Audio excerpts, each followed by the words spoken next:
So hello good people of the internet, it is I, Tommy Kelly, and this is Adventures in Woo Woo.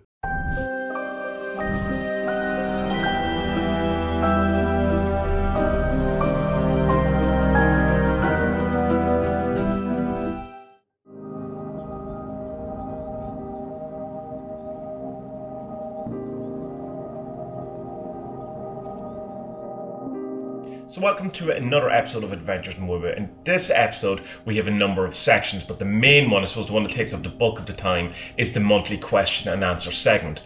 On social media and on Patreon I ask people every month to, suggest some questions or ask me some questions, whether it be about magic, art or whatever it is, and I give my humble opinion about what I think the answers are. But also, apart from that, we have a new segment, which, well, it's going to be an ongoing segment if it actually works out, if it becomes interesting, where I'm going to try over the weeks to contact a guide or a spirit helper or some sort of entity that I feel has been around me since my childhood, or from as long as I can remember. In this week we start with some EVP. It's a bit rough around the edges, and I'm definitely open to some suggestions about how we could pursue this kind of segment. But I think if it works well, if it works, then it'll be great. But if it starts getting a bit boring, a bit tedious, then we'll do something else. I like the idea of the magical experiment stuff, so it's something I want to continue, and I think this is a good kind of avenue that we could go down. If you're a patron over on Patreon, then you get a whole other half-hour segment at the end of the show where we're discussing Liber Null, and we're good bit way through it now. We're about halfway through it, over halfway through it, and I wasn't in probably the best receptive mood this week when I recorded it, and there's a chapter in it that quite irked me and annoyed me and got on my tits basically. So when you're watching that, just bear that in mind, that it's probably just a lot to do. I'm bringing an awful lot of myself to it rather than just a strict kind of commentary on Liber Null. But hopefully you'll get something from it anyway. If nothing else, it'll start the discussion going, which we are discussing on Discord, which you should check out, because we have a server, an Adventures in Woo Woo server on Discord, which is going really well and people are really enjoying it. And it's open to everyone. If you're a patron, you get some extra bonuses and stuff like that. You get extra roles and you get the voice channels and all that, but open to everyone, so come and check that out. The link will be in the description or the show notes or wherever you're watching that, or just message me and ask for the link. So yeah, hope you enjoyed this episode. I enjoyed making it, and yeah, I'll talk to you at the end.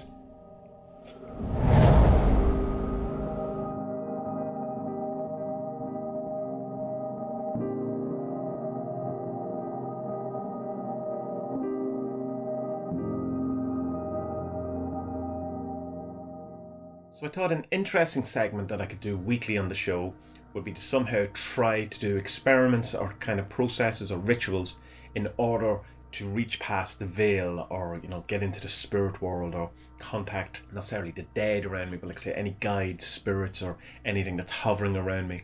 By doing this, what I was thinking of doing, and this week what I'm going to start with, is doing EVP, which is electric voice phenomena, which is basically you say questions out loud, you record them, you listen back, and you see if the spirits have left any answers for you. And people get varying results. Now there is a whole danger of that. You hear what you want to hear, and you hear a noise, and I tell you, doesn't that sound exactly like he's saying Steve, and then all you can hear is Steve, and all of those things that go with it. Now, the method of science, the aim of religion, and all that. So while I'm approaching it in a somewhat scientific spirit, let's say, rather than necessarily sense, it is a bit for fun, unless of course I do contact the dead or the spirits from the other side, and they give me the key to the world or the secret to the universe, and I become the most powerful magician in the world.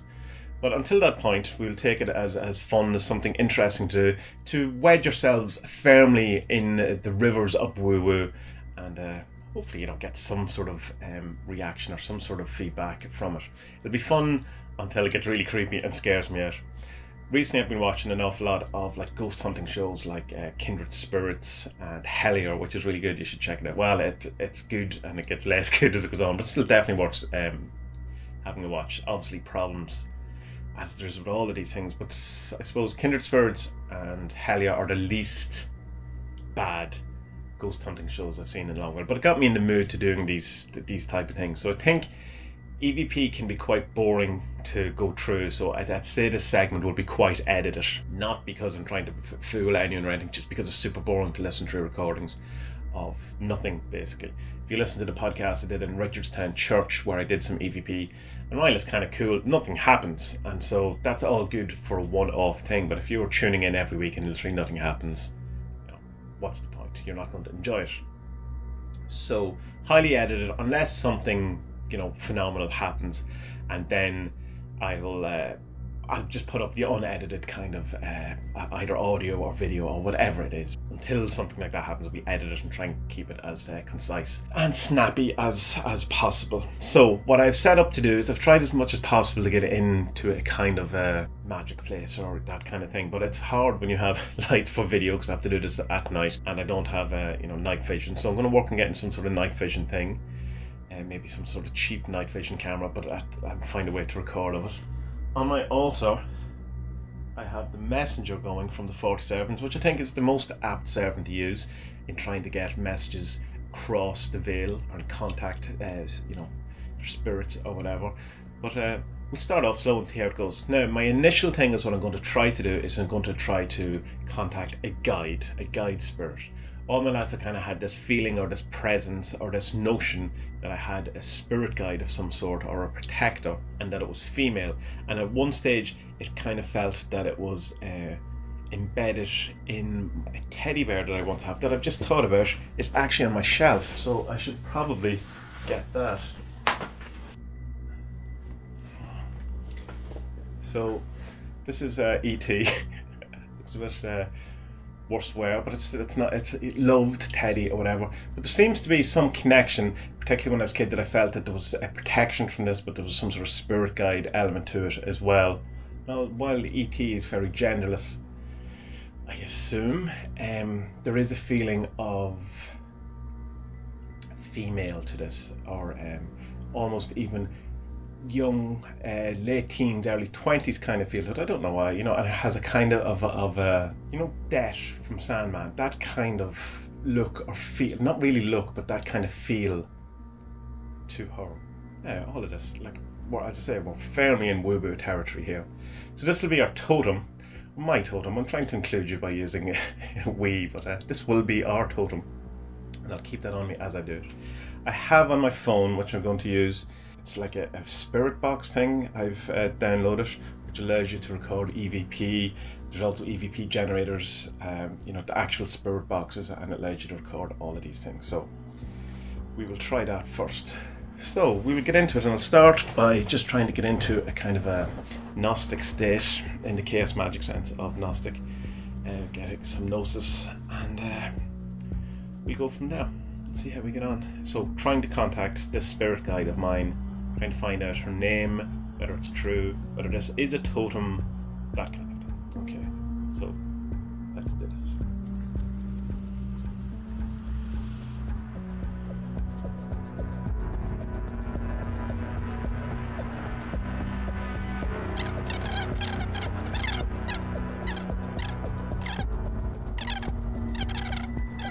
Okay, so that didn't go so well, so that didn't record, so we will try that once again. Again, I'll try and get into the space of it. Reset all the things, and we'll go again.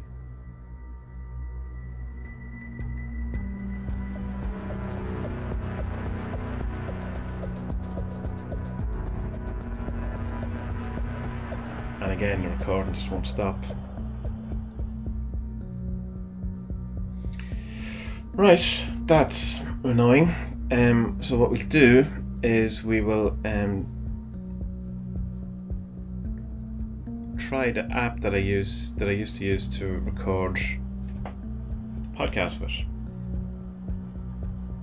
I would like to contact a spirit or guide or presence that I have known my entire life, on and off, that comes across as a female presence that seems to be connected or in some way guiding spirit. Are you there? Are you causing my recording software not to work? Are you connected or in some way coming through my childhood E.T. Teddy? What is your name? Is there something that you would like to tell me? Is there a better way that we could communicate? Is there something I could do that would further allow our communication? Is there anything you would like to tell me?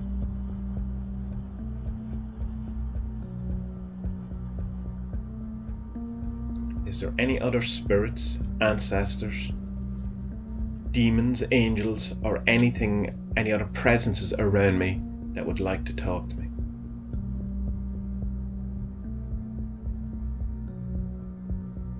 Is there something you would like to say? Thank you. Okay, so that recorded, so let's play this and see. Recording in mono, recording at 48 Hz with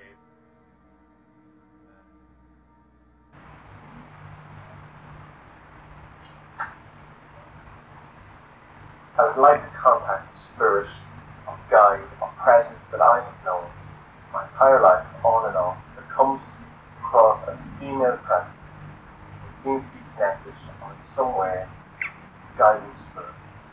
Are you there? Are you causing my recording software not to work?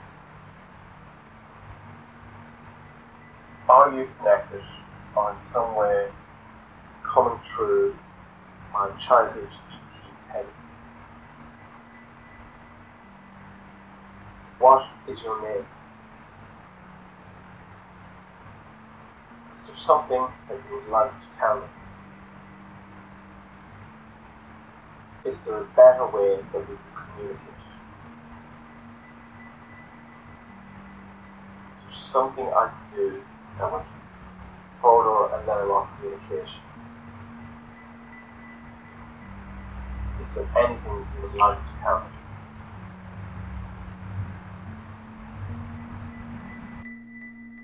You know, I'd like to say I'm shocked, but obviously not. But it's the start, and we'll work on it.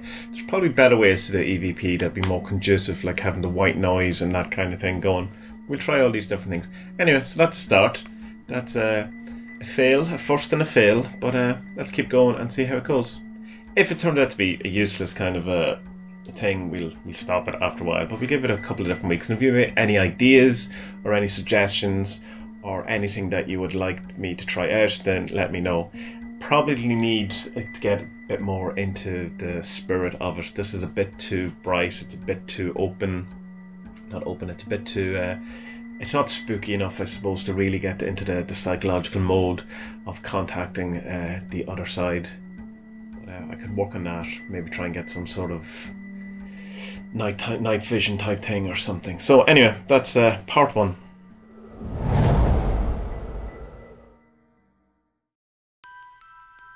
My name is Fred Anderson, and I'm a Swedish author, Satanist, individualist and occultist sometimes.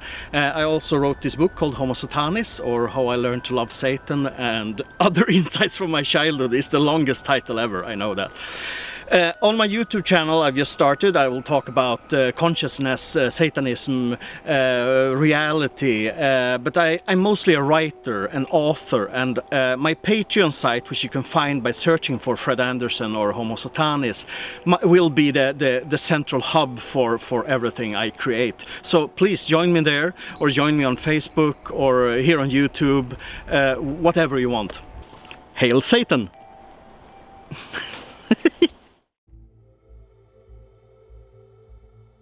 So welcome to another question and answer show, and in this segment I'm going to answer some questions. I want to preface it by saying, of course, this is just my opinion. I'm not putting myself forward as any kind of final word on any of these topics, or even an expert in any of these topics. These are just the thoughts and opinions that I have formed thinking about all of these things over the last while, and you should take them just as that, just as opinion, and maybe as you know, another voice to consider, but certainly not, don't take my word for it. Always go and, you know, suss it out for yourself and work it out for yourself. So, we'll get straight into this. Sephirion asks, to what degree does the operator create the spirits summoned? If I summon Bune and you summon Bune, have we summoned the same entity or have we each got our own personal Bune? This kind of led to a little joke of singing Depeche Mode. So this is again like very much, it depends on what you consider the spirits or the demons to be. Right now I'm very much knee deep in, well, knee deep, it's not that deep I suppose, in the psychological or the consciousness model of magic or the universe or whatever, meaning that it's all within my head, which is not to say that it's, you know, it's all, I'm not dismissing it in any way. It's, again, as I say, I'm elevating what it means to be all in your head, then disenchanting it. So for me, it would be a case that we all have our own personal Bune, but incidentally, that could also be pronounced Bune, depending on who you ask. But with the caveat that there is obviously some crossover and there possibly is a collective unconscious. And archetypes seem to exist in their own separate space in many ways. So if Bune is an archetype, which he probably is at this stage, you know, of the wealth giver, the demon who gives out treasure. He's not quite a treasure demon, but you know, he's a bountiful. Then, you know, there'll be some underlying sameness to him that we will experience, in the sense of that, I suppose we're going by the description that's in the Goetia, so that's what we've all to go by. We know what he looks like going by the couple of drawings that we have him, or at least the famous drawings that we have him. There's definitely going to be overlap because of that, but if you actually believe that you're calling up the spirit or the demon Bune, then you would have to think that it's the same each time. Crowley, in his early days, says they're all, you know, all the demons of the Goetia are just parts of your brain. He retracted that in later in life, and depending on who you ask, which one of them is what he actually believed.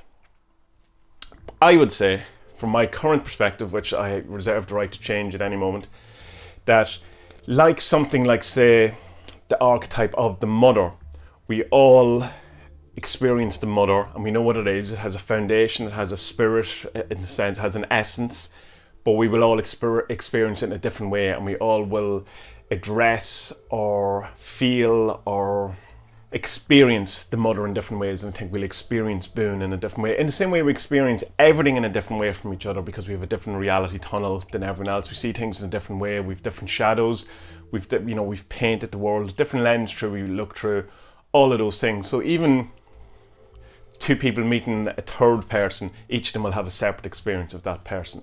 But at the core, that third person is someone, you know, is an individual, all that thing. So the long and short of it is, I would say everyone experiences their own Bune. Your mileage may vary. Davy Cadaver asks, can you speak a little about the concept of revenge in relationship to magic? What I'm assuming you're asking there is kind of like baneful magic, as in either, not necessarily, yeah, well, cursing someone or in some way using a magical means to get revenge on the other person who has wronged you in some way. I've no moralistic opposition to it whatsoever. I think, you know, if you feel you have been slighted, then you're entitled to do whatever you want. I'm not a fan of it myself, as I'm not a fan of any baneful magic. Again, not from a moralistic point, but because of the link that it forms and the continuation and prolonging of the situation that cursing someone, or the, you know, the entanglement that you get by doing that, I've no interest in. If someone has crossed me or in some way displeased me to a degree that I feel that I want to, you know, to curse them or something like that, I'd rather get them out of my life, away from me, absolutely, you know, banish them out of my world and so never have to deal with them, rather than get tangled up in them in a long, kind of drawn out, energetic, for want of a better word, web, you know. So like if as soon as you curse someone, you know, you're in a sense entering into an agreement or a partnership with that person that's continuing the relationship. And so rather than just getting rid of them, you're continuing. It's like breaking up with someone and then hanging around with them the whole time, or, you know, talking about them all the time. You're not getting past it, you're not going, you know, away from it, you're prolonging the whole situation, which is what I feel about baneful magic. But perhaps I just haven't been slighted enough by someone to really want to curse them. And also, I don't care if people don't learn their lessons or not. In that people go, oh, I want him to learn his lesson, or her to learn the lesson, or I want her to suffer from all of this. I don't care if people learn their lessons or not. That's up to them. That's their own thing. I only care that they're away from me and out of my sight, and I don't have to deal with them anymore. So be very careful if you're going to curse someone, not from a moralistic point of view, not in that they'll be calm or the threefold path or it'll come back to haunt you, which it may do depending on what you do. but just because it prolongs the situation. And if you're trying to get away from someone or end the situation or finish something, banish them, you know, get rid of them. Don't prolong it by cursing them or getting your revenge. Same even for non-magic things, you know. Just let it go, you know, fuck it. Just let it go away. Don't be obsessing about it, because it's like that whole thing, if you don't forgive people for them, you forgive them for yourself. And while it's a bit hokey and that kind of thing, there's a truth in it. You let go. That old story of the two Buddhists monks walking down the forest path, and they come across a woman at a river. The two monks have made a promise or a vow that they wouldn't talk to women or look at women or have any dealings with them. And the woman was trying to get across the water, but she couldn't do it on her own. So one of the monks picked her up, put her on his shoulder, walked across the water, and dropped the woman on the other side. So they're walking away for hours after, and the other monk is furious and he can't believe it. And eventually, hours later, days later, weeks later, he says, I can't believe you did. I can't believe you picked up that woman and you brought her across. We've made this vow, and you know, you've broken the vow. How can you live with yourself and all that? And the other monk sagely says, oh, I left a woman at the riverbed, but it seems like you're still carrying her. And so that's kind of what I feel about curses. You end up carrying these people, or revenge, and you become too obsessed and becomes over your life. And you know, go do new things, go be creative, go funnel that energy into something else. Fred Anderson says, or asks, I've tried 3 times to get laid with the help of magic, and every time it ended, very surprisingly, in disaster. Why is that? Am I too greedy and egocentric? Well, without knowing the ins and outs of the whole thing, I can only give a kind of general thing on love magic. And why love magic, or attraction magic, or glamour magic, well, glamour magic's more about towards yourself, but that kind of sphere of magic is fine. And again, like the baneful magic, I've nothing moralistic about it, other than that if you have a target specific who you're aiming your love magic at one person in particular, it's probably going to backfire you or not work out or do that thing, because you're imposing on someone else's will. And it's exactly the same to me as it is that if you're forcing someone to have sex with you by non-magic means, it's the same. Whatever moralistic feeling you have towards that, you should have about using magic towards it as well. Also, you're always going to be more likely to succeed in magic when it's a bit more general.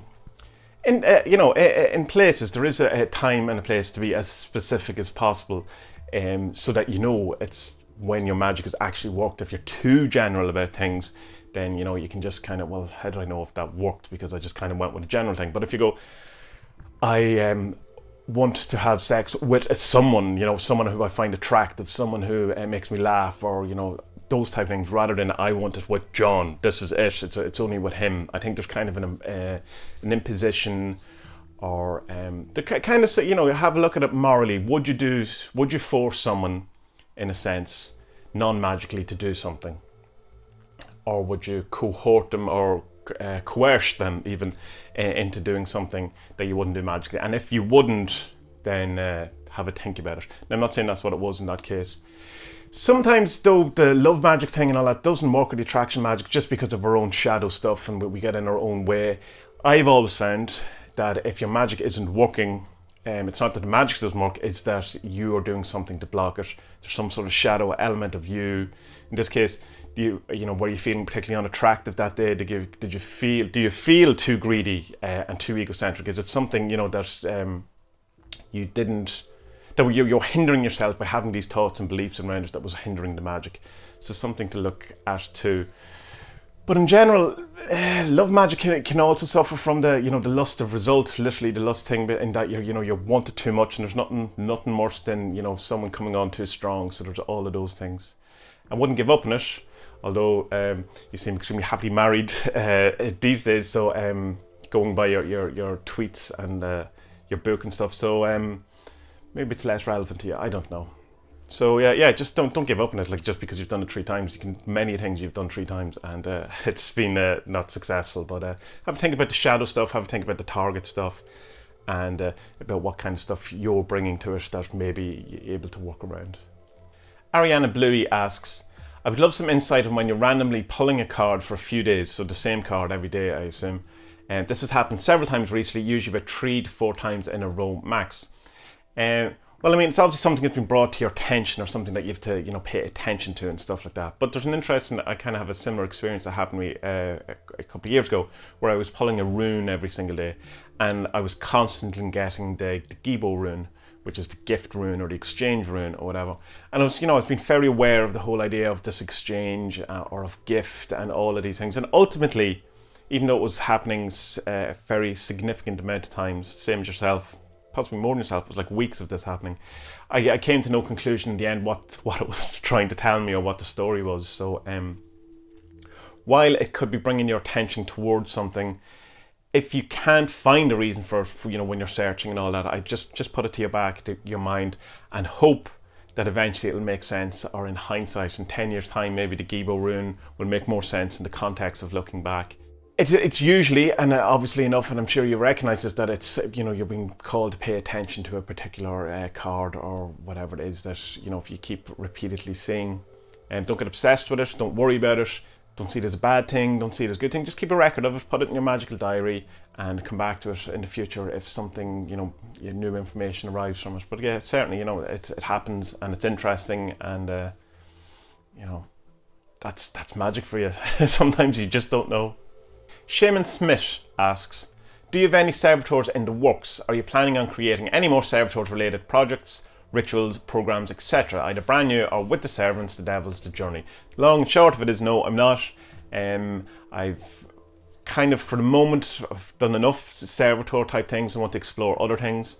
Not to take away from servitors, I find them very effective, all that. It's not that kind of, I'm not distancing myself from the whole thing. It's just I've done enough in that there's a 40 card system, there's an even smaller 4 card system, it's even simpler, and then a shadow work thing with the journey and that kind of stuff. And I think I can't really think of any other kind of application for servitors at the minute. Maybe I will in the future and come back to it, but it's kind of, I think of all the bases covered and stuff like that at the minute. But who knows, like if a need arises that I need to have a servitor, I probably will create one, but I'll probably do it more personal and just do them for myself now, because it's hard to the 4 devils caught me completely by surprise. Not that the 40 servants didn't, but it was just something, in a sense, a kind of a throwaway thing that I was doing when I left CMG, to use the energy of CMG to launch some servitors. And I just put them up on Facebook, and they went crazy and all that kind of thing, and people really liked them. And it was not some, had I thought about it, it's probably something I wouldn't have done, because there's just something, it was just kind of an idea I had that day, and I did it, and I went through it. And maybe there's a higher thing at work and all of those type of things, but I've never really got to grips with the 4 devils. I've never had a kind of, in a sense, an attraction to them, or felt a connection to them really. And then all the stuff that happened after it, with the Cranbach thing and the artwork being similar to the photography and all of that kind of stuff, with Kevin's, the kids stuff, it kind of soured me all of that kind of thing. And so my kind of relationship with the 4 devils isn't great. Something I probably should cultivate over the while. But I've enough kind of the stuff I need from the 40 servants and other things that I have going on as well. The journey was exceptional. Exceptional doesn't like, oh my, when I did the journey it was exceptional. What I mean is I got an exceptional amount from it, and I think the servitors are indeed very powerful in that, particularly because we walked over them for a long length of time. So yeah, ultimately I don't think so. I would like to move into other things. I just don't want to be also the servitor guy either, there's more to me than just servitors. So there's that, and also you don't want to be rehashing stuff. Like, you don't want to be bringing out like, an expansion deck for the 40 servants, because it kind of seems like, like cashing in.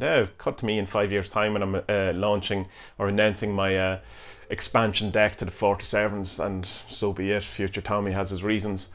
But right now, it would just, well, there's the best way to come. Right now, it would feel wrong to do something like that. Something may change in the future where I will want to update it, and we, should leave all these things open to whatever happens. So, long and short, no, I've nothing in the works. I have a few things in the works, magical-wise, relating art and magic and stuff like that, I will be doing, hopefully, when I get a bit more time.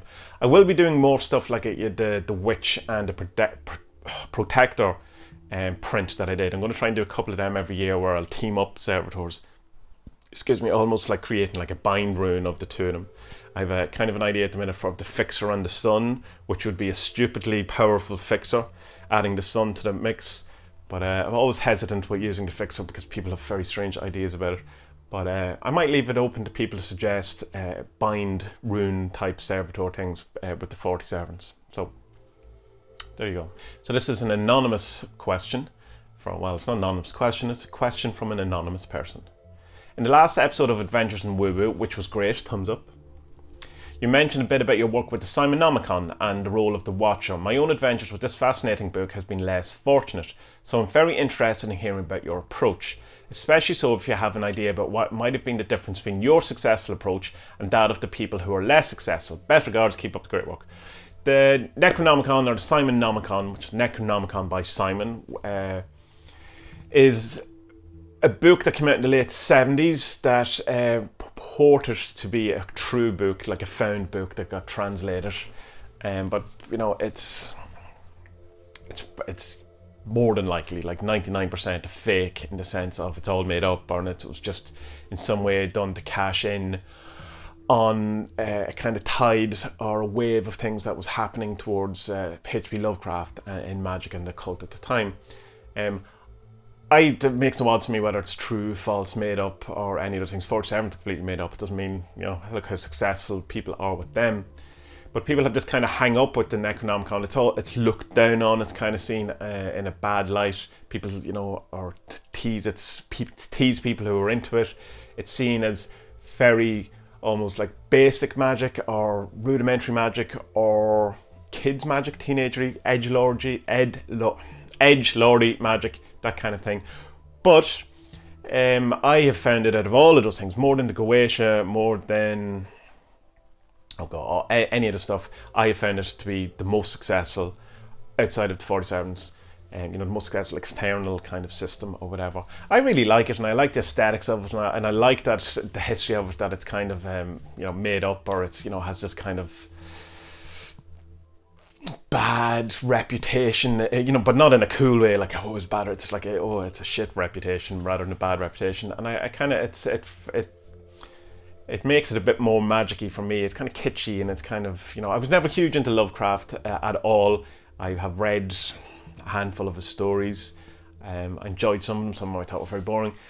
So there's no attraction to that. And besides, there's very little actual Lovecraft in Synchronomicon, really, when it comes down to, like, there's bits and pieces. The main kind of gist of the Necronomicon is the 50 names of Marduk, and this is what most people talk about when they talk about using the Necronomicon for magic, particularly when they released it as a separate book, the exact same thing, only call it the spell book of the Necronomicon, which just has the 50 names or whatever. And in the spell book, it just, you know, has this very quick kind of ritual, which I enjoyed, just to do with 2 candles, saying a kind of a prayer, saying it out loud, asking, you know, the particular name of Marduk. Is it Marduk? I think it's Marduk. It's been a while since I used it. To, you know, help you in such a way, which is a completely thing I really enjoy, and something I incorporate into the 47s. Just, you know, a candle, lighting a candle, saying stuff out loud, talking as if someone is in the room with you. Not quite that in the spell book, but it's a similar kind of idea, and that's my approach. Talking out loud as if the person or the spirit or whatever it is in the same room as you, as if you're talking to a friend. The 50 names, or it's kind of like the Goetia or any of these kind of books, in that it's you know, each name or each spirit has a particular role and can teach you certain things. Some of them are for money, some of them are for gardening, some are from knowledge, all of these things, and that's all fine, you know. If he is the god, and so these are the different aspects of the god, it's a separation rather than a separate individual kind of spirits or demons or whatever. So the question, why doesn't it work? Well, the book itself will tell you why it doesn't work, in that you have to do the gates first before you can do any of the magic with the 50 names. Of course, it doesn't say that in the spell book because it wants you to buy it. But I didn't do it either, though, so don't think I'm in some way followed my own advice.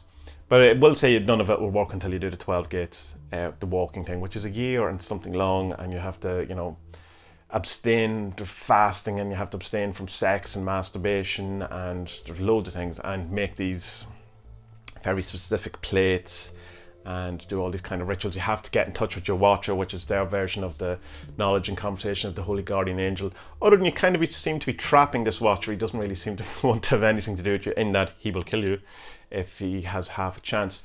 So all that said, why doesn't the Necronomicon work for some people? Do you think it's ridiculous? You know, do you think that it doesn't work?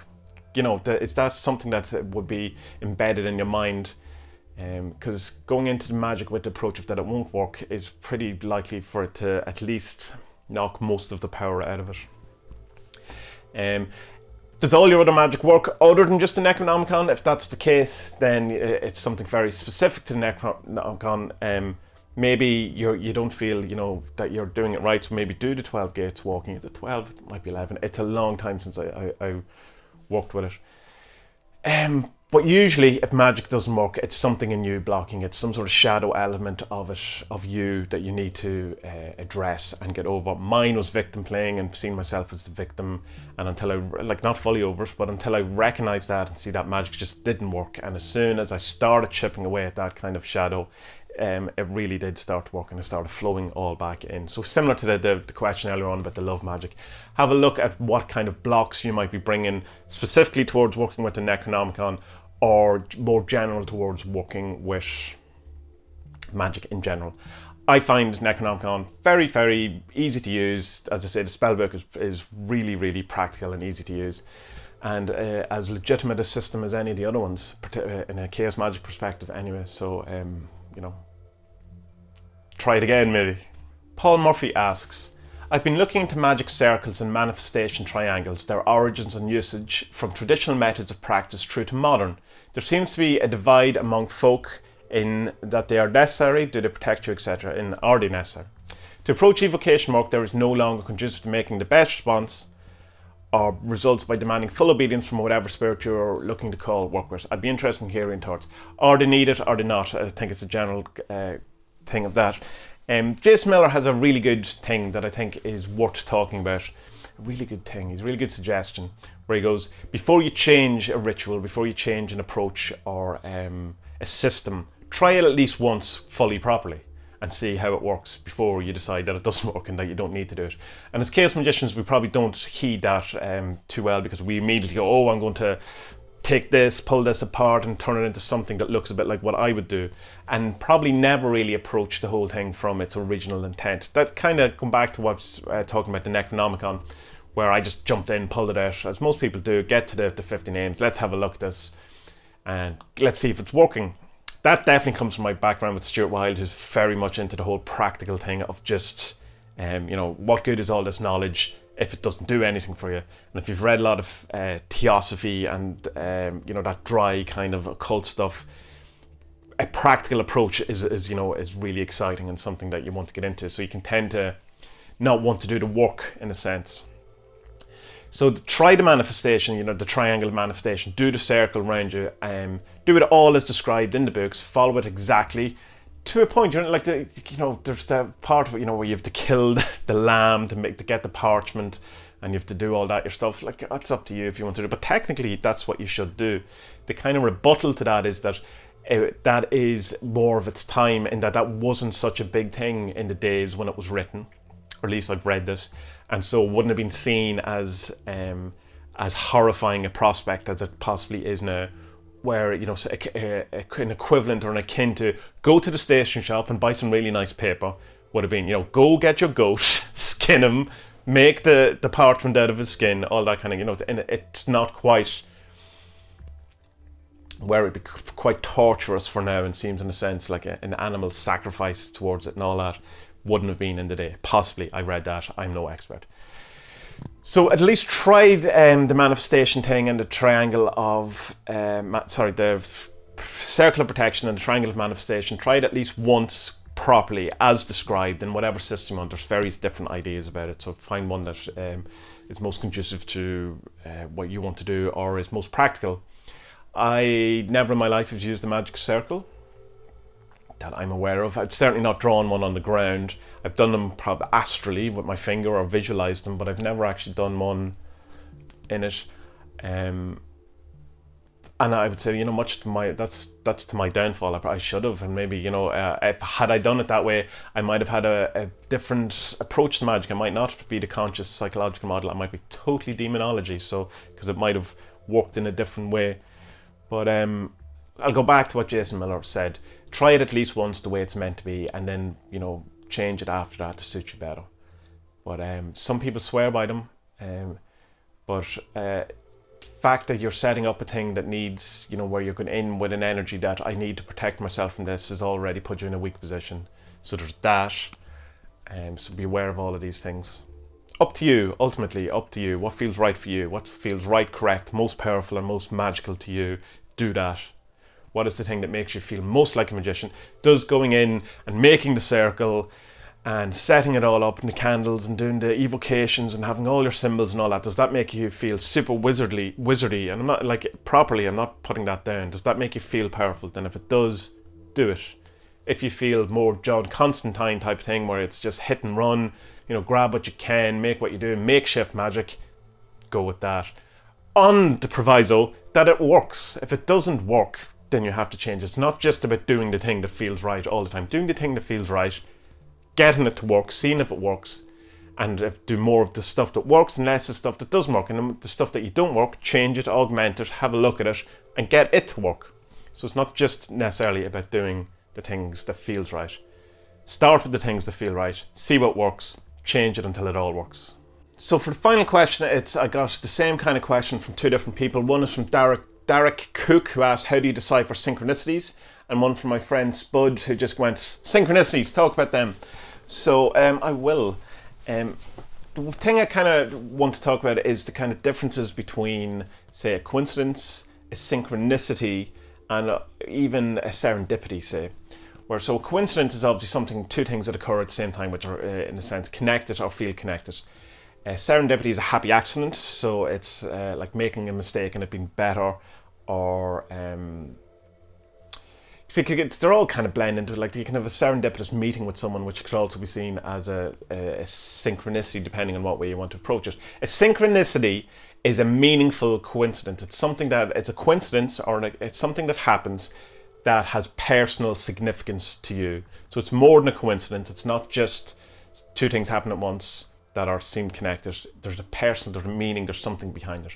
A good example I can give you is a couple of years ago, I was walking down the street in the town where I live now, and I was thinking about someone who I hadn't thought about in 20 years. It was a guy I went to school with. And I was going, remembering how great of times we had, just a couple of things. And I turned the corner and there he was. And this felt personally meaningful to me. There was something in it that felt like, that is so strange. And I've talked before about magic being, you can tell when it's worked, is because there's a feel to it, there's an aura to it, there's something different. And this felt that had that aura to it. And so there was a personal, meaningful experience that happened. Compared to, sometimes you go, oh, I'm thinking about Martin, and then Martin rings, and you go, oh, I was just thinking about you. Which seems just coincidences, and it doesn't seem like a synchronicity to me, because there's no feeling to it. It's just, oh, I was just thinking about you, nothing significant here.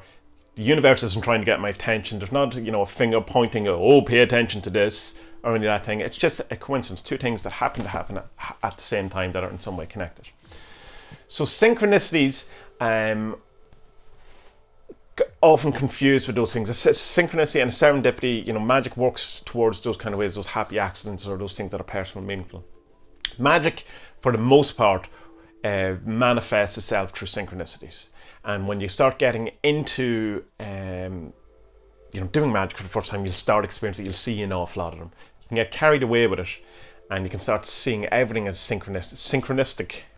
But which is not a bad thing, because part of the magical training is also that you have to see everything in your life as an expression or a message from God, or from the, your higher self, or whatever way you want to look at it that way. So seeing everything as some sort of sync is something to try out, for experience for a while, but not necessarily an ongoing plan.